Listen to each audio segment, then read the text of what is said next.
केंद्रीय राज्य मंत्री के राम मंदिर के फैसले को लेकर बयान पर पूर्व न्यायाधीश का बयान। सारे तथ्यों और सबूतों के आधार पर न्यायपालिका सुनाती है फैसला।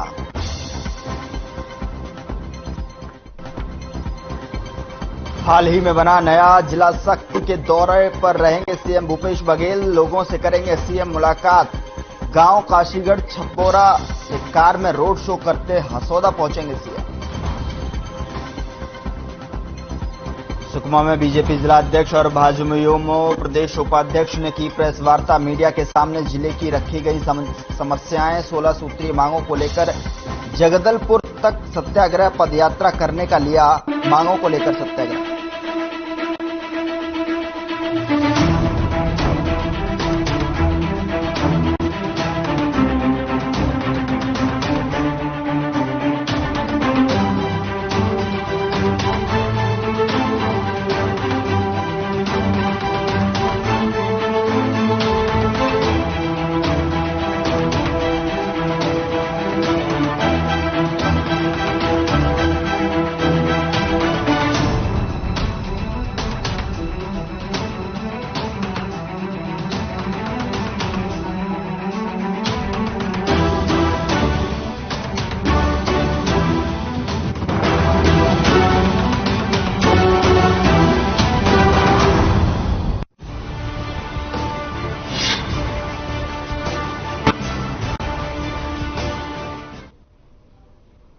नमस्कार, मैं हूं आपके साथ गौरव राजेंद्र। बुलेटिन की शुरुआत बड़ी खबर के साथ करेंगे। सीएम भूपेश बघेल का आज नवीन जिला शक्ति का दौरा है। सीएम भूपेश बघेल जनता से करेंगे मुलाकात। गांव काशीगढ़ छपोरा से कार से रोड शो करते हसौदा पहुंचेंगे। चंद्रहसिनी मंदिर में दर्शन और वृक्षारोपण करेंगे सीएम। इस वक्त की बड़ी खबर आप तक पहुंचा रहे हैं। सीएम भूपेश बघेल जनता से करेंगे मुलाकात। गांव काशीगढ़ छपोरा से कार से रोड शो करते हुए हसौदा पहुंचेंगे। चंद्रहसिनी मंदिर में दर्शन और वृक्षारोपण भी करेंगे सीएम भूपेश बघेल। वक्त की बड़ी खबर आप तक पहुंचा रहे हैं। सीएम भूपेश बघेल का आज नवीन जिला शक्ति का दौरा है। सीएम भूपेश बघेल जनता से मुलाकात करेंगे। गांव काशीगढ़ छपोरा से कार रोड शो करते हुए हसौदा पहुंचेंगे, जहां पर वृक्षारोपण भी करेंगे सीएम भूपेश बघेल। सीएम भूपेश बघेल जनता से मुलाकात करेंगे। काशीगढ़ छपोरा से कार से रोड शो करते हुए हसौदा पहुंचेंगे। चंद्रहसिनी मंदिर में दर्शन कर वृक्षारोपण भी करेंगे सीएम भूपेश बघेल। इस वक्त की बड़ी खबर आप तक पहुंचा रहे हैं। सीएम का आज नवीन जिला शक्ति का दौरा है। यहां पर सीएम भूपेश बघेल जनता से मुलाकात करेंगे, चंद्रहसिनी मंदिर में दर्शन करेंगे और वृक्षारोपण भी करेंगे सीएम भूपेश बघेल। तो इस वक्त की बड़ी खबर आप तक पहुंचा रहे हैं। सीएम भूपेश बघेल जनता से मुलाकात करेंगे।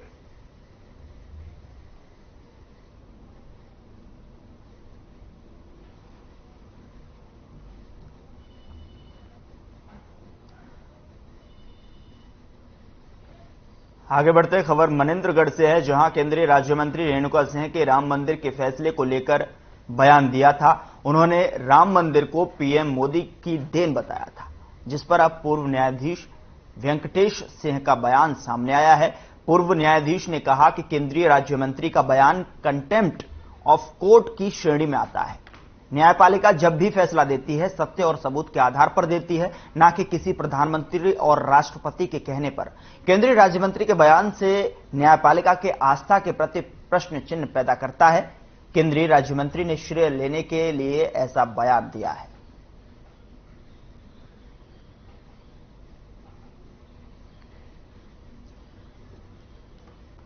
पूर्व न्यायाधीश ने पलटवार किया है। राम मंदिर को पीएम की देन बताया गया था। केंद्रीय राज्य मंत्री का बड़ा बयान।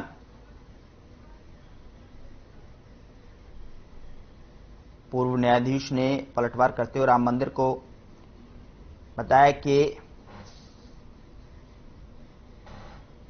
बयान पर पूर्व न्यायाधीश का बयान सामने आया है। सारे तथ्यों और सबूतों के आधार पर न्यायपालिका फैसला सुनाती है, न कि किसी प्रधानमंत्री और राष्ट्रपति के कहने पर। तो ये केंद्रीय राज्य मंत्री के राम मंदिर के फैसले को लेकर बयान पर पूर्व न्यायाधीश का बयान सामने आया है, जिसमें कि उन्होंने बताया कि सारे तथ्यों और सबूतों के आधार पर न्यायपालिका फैसला सुनाती है, न कि किसी प्रधानमंत्री और राष्ट्रपति के कहने पर।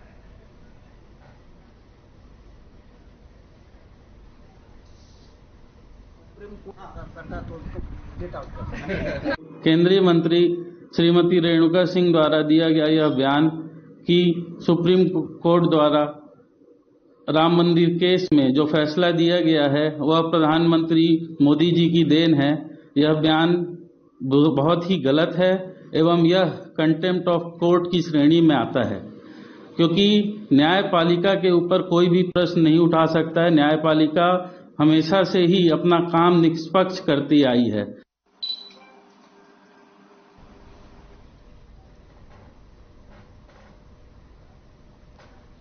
चलिए अगली खबर का रुख करते हैं। सुकमा में भाजपा जिलाध्यक्ष हुंगाराम मरकाम और भाजयुमो प्रदेश उपाध्यक्ष दीपिका शौरी ने एक प्रेस कॉन्फ्रेंस का आयोजन किया।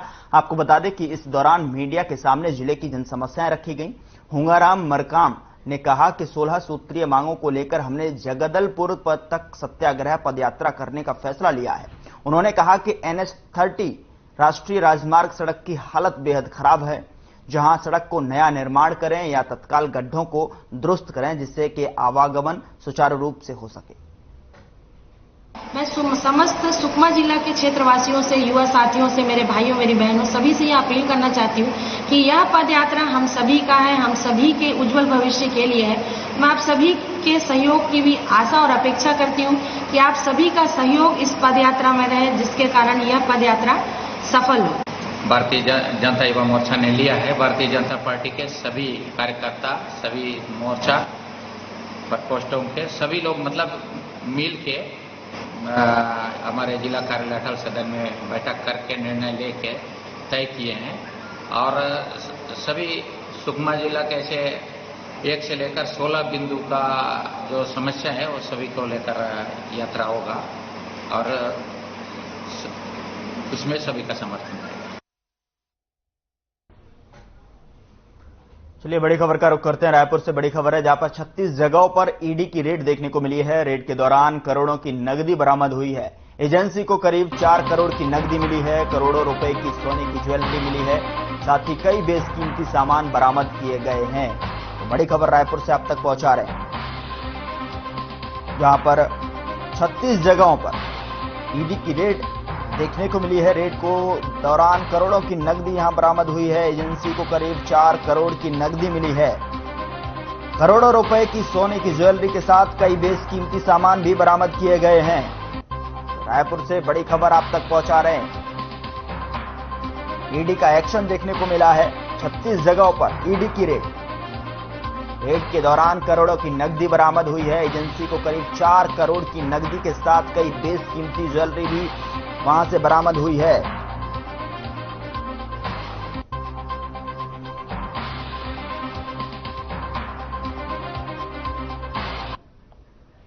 वक्त छोटे से ब्रेक का है, फौरन हाजिर होते हैं।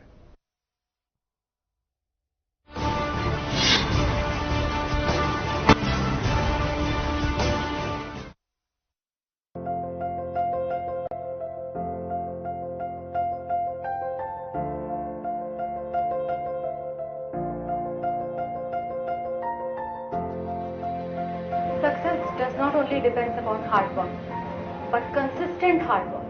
And this is what I've learned from BKCL.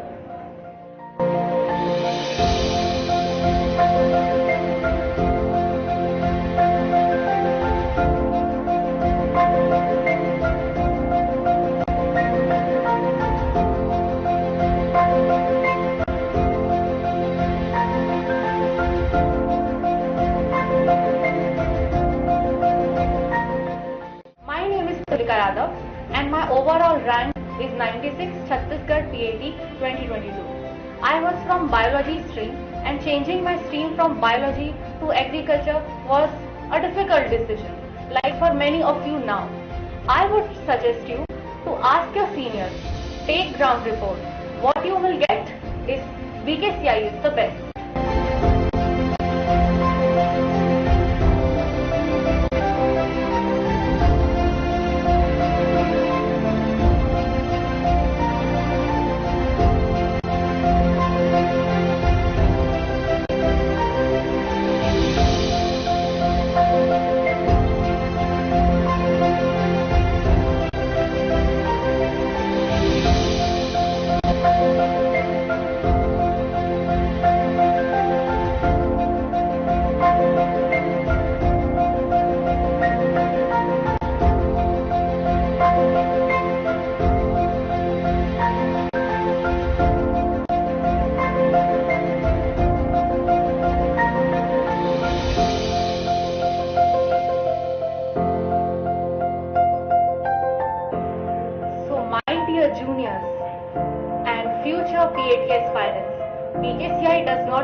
always says. BKCI is not an institution, it's family, and I'm very proud to be part of BKCI. Thank you. सफलता की राह में BKCI के साथ मैं लक्ष्मण साहब, my PhD rank is 72. My name is Anil Sahu, a student of BKCI. My overall rank 30. Myself Akib Khan, student of BKCI. My overall rank is 51. मेरा नाम कौशल कुमार साहू है और मेरा CGPAT में ओवरऑल रैंक 49।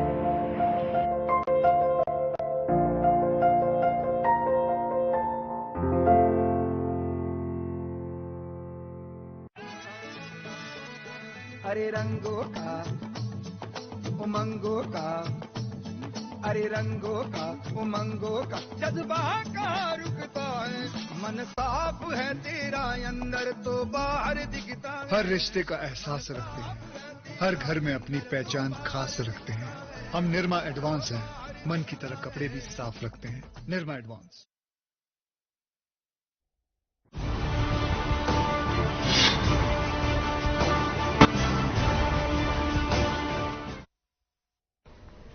ब्रेक के बाद स्वागत है आपका। बड़ी खबर का रुख करते हैं। रायपुर से बड़ी खबर है, जहां पर अनुसूचित जनजाति आरक्षण मामला विशेष सत्र बुला सकती है सरकार। आदिवासियों के आंदोलन पर हो सकता है फैसला। 32% आरक्षण बहाल करने की मांग पर आदिवासी। 17 अक्टूबर को होगी कैबिनेट की बैठक। विशेष सत्र के लिए लिया जा सकता है फैसला। तो रायपुर से बड़ी खबर आप तक पहुंचा रहे हैं। विशेष सत्र बुला सकती है सरकार।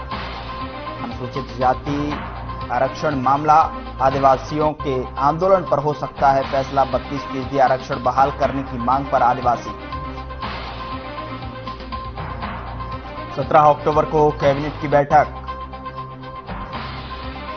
बड़ी खबर रायपुर से आप तक पहुंचा रहे हैं। अनुसूचित जनजाति आरक्षण मामला विशेष सत्र बुला सकती है सरकार।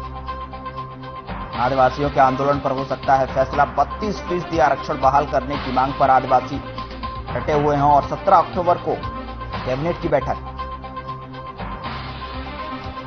विशेष सत्र के लिए लिया जा सकता है फैसला।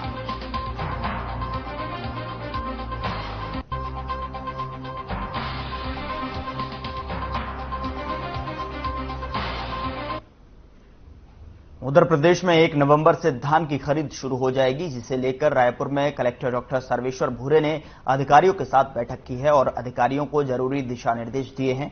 इस दौरान कलेक्टर ने कहा है कि सुव्यवस्थित धान खरीद के लिए 20 अक्टूबर तक सभी तैयारियां पूरी कर ली जाएं। डॉक्टर भूरे ने सभी संबंधित अधिकारियों को जिले के धान खरीदी केंद्र को निरीक्षण करने के लिए कहा है। साथ ही धान खरीदी केंद्र में साफ सफाई, कंप्यूटर की व्यवस्था, धान को बारिश से बचाने की व्यवस्था समेत अन्य जरूरी व्यवस्थाएं सुनिश्चित करने का कहा है। इसके अलावा कलेक्टर ने मौजूद सभी अनुविभागीय राजस्व अधिकारियों और तहसीलदारों को भी अपने क्षेत्रों के धान खरीदी केंद्रों का जानकारी रखने के लिए निर्देश दिए हैं।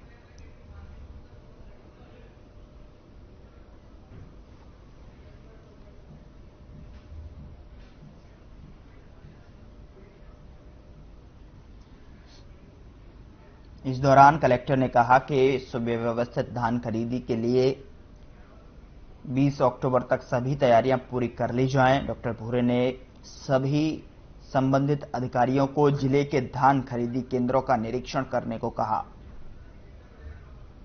साथ ही धान खरीदी केंद्र में साफ सफाई, कंप्यूटर की व्यवस्था, धान को बारिश से बचाने की व्यवस्था समेत अन्य जरूरी व्यवस्थाएं सुनिश्चित करने को कहा।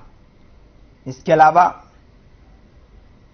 कलेक्टर ने मौजूद सभी अनुविभागीय राजस्व अधिकारियों और तहसीलदारों को भी अपने क्षेत्रों के धान खरीदी केंद्रों का जानकारी रखने के निर्देश दिए।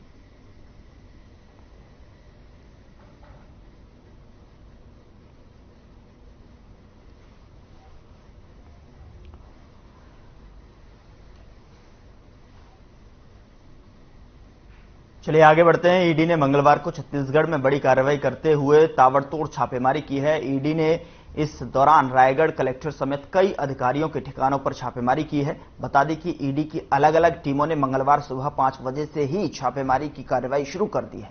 खनन विभाग के निदेशक IAS अधिकारी जेपी मौर्य, मार्कफेड के एमडी और आईएएस अधिकारी समीर बिश्नोई, सूर्यकांत तिवारी के ठिकानों पर छापेमारी की कार्रवाई की गई है। इसी को लेकर मुख्यमंत्री भूपेश बघेल ने कहा कि सीधे लड़ नहीं पा रहे हैं तो ईडी आईटी के माध्यम से लड़ने की कोशिश कर रहे हैं। पहले ही कह चुका हूं कि यह फिर आएंगे, ये आखिरी नहीं है। इनके पास डराने धमकाने का काम है, इसके अलावा और कुछ नहीं।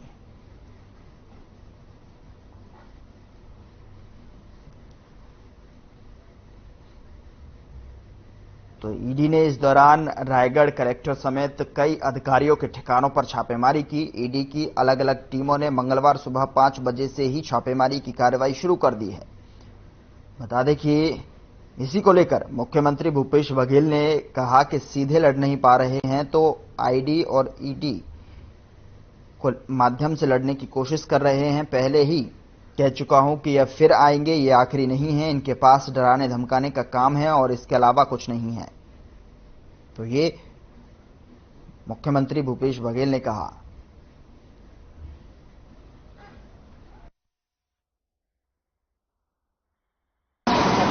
देखिए, भारतीय जनता पार्टी सीधे लड़ नहीं पा रही है और ईडी, आईटी, डीआरआई इसके माध्यम से लड़ने की कोशिश कर रही है। मैं पहले ही कह चुका हूं कि ये फिर आएंगे और ये आखिरी नहीं है, इसके बाद और आएंगे। चुनाव जैसे जैसे नजदीक आएगा इनके यात्राएं, इसके दौरा और बढ़ेंगे और डराने धमकाने का ही काम है, इसके अलावा और कुछ नहीं।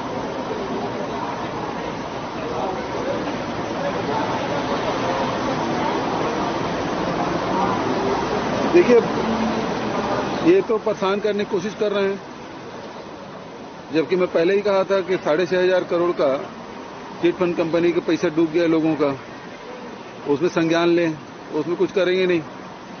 अभी डराने की कोशिश कर रहे हैं, इसके अलावा और कुछ नहीं है। ये बार बार आएंगे, लेकिन जनता जान चुकी है कि भारतीय जनता पार्टी लड़ नहीं पा रही है, तो ये सेंट्रल एजेंसी को दुरुपयोग कर रही है।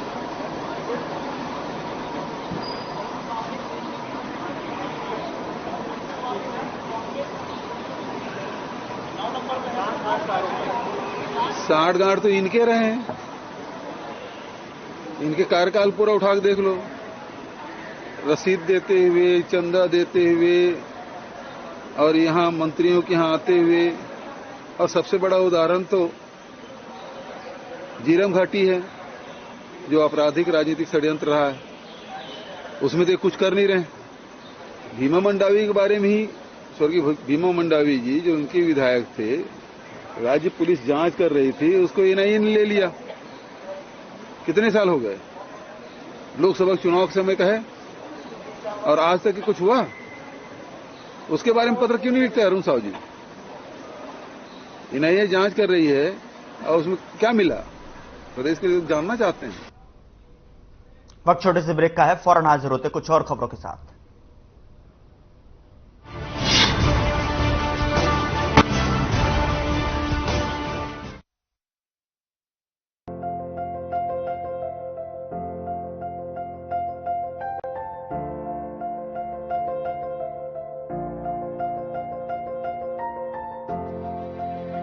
Success does not only depend upon hard work, but consistent hard work.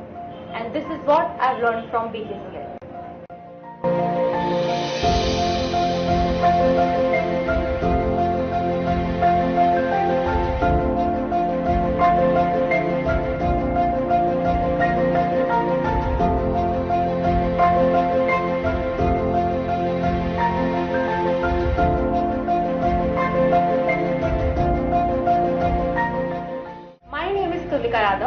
And my overall rank is 96 Chhattisgarh PAT 2022. I was from biology stream, and changing my stream from biology to agriculture was a difficult decision, like for many of you now. I would suggest you to ask your seniors, take ground report. What you will get is BKCI is the best.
advertisement. Its ex-students are its true advertisement. As our Honorable Director Sir always says, BKCI is not an institution, it's family, and I'm very proud to be part of BKCI. Thank you. सफलता की राह में बीकेसीआई के साथ मैं लक्ष्मण साहब, माई PhD rank is 72. My name is Anil Sahu, a student of BKCI. My overall rank 13. Myself Akib Khan, student of BKCI. My overall rank is 51. मेरा नाम कौशल कुमार साहू है और मेरा CGPAT में ओवरऑल रैंक 49।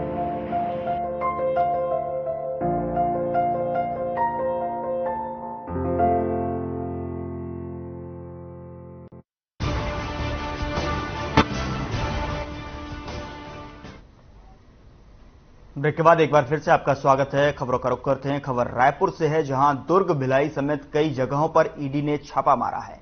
सुबह 5 बजे से ही ईडी की टीम के 12 से ज्यादा अधिकारियों ने देवेंद्र नगर में CA विजय मालू, रायगढ़ में कलेक्टर रानू साहू और अनुपम नगर में Suryakant Tiwari, mining head IAS JP Maurya के अलावा कई अधिकारियों के निवास पर छापा मारा गया। बड़े पैमाने पर गड़बड़ी की शिकायत मिलने पर कार्रवाई की जा रही है।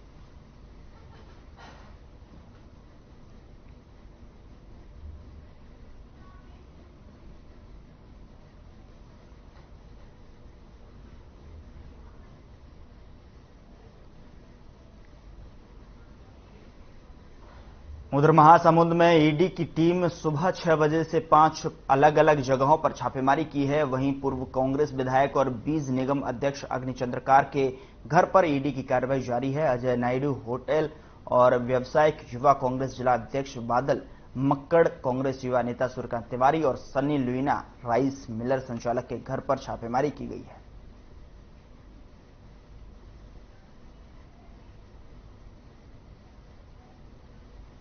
ईडी की टीम ने कार्रवाई की है, जहां पर पूर्व कांग्रेस विधायक के घर पर छापेमारी जारी है।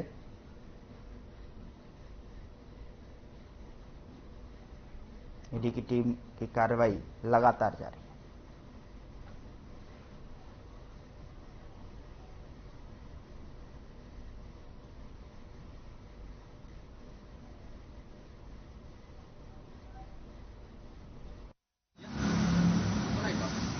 निश्चित तौर पे हमें तो पहले से आशंका थी कि भारतीय जनता पार्टी सीधी राजनीतिक लड़ाई नहीं लड़ पाएगी तो केंद्रीय एजेंसियों का दुरुपयोग छत्तीसगढ़ में करेगी। माननीय मुख्यमंत्री जी ने भी अनेक बार इस चीज की आशंका जाहिर किया था और ये छापे भी इसी चीज को इंगित करते हैं। यदि रूटीन वे में कानूनी सम्मत कार्रवाई की जाए तो कहीं से कोई दिक्कत नहीं है, लेकिन दबाव बनाने के लिए राजनीतिक विद्वेषवश जिस प्रकार से केंद्रीय एजेंसियों का पूरे देश में दुरुपयोग भारतीय जनता पार्टी कर रही है।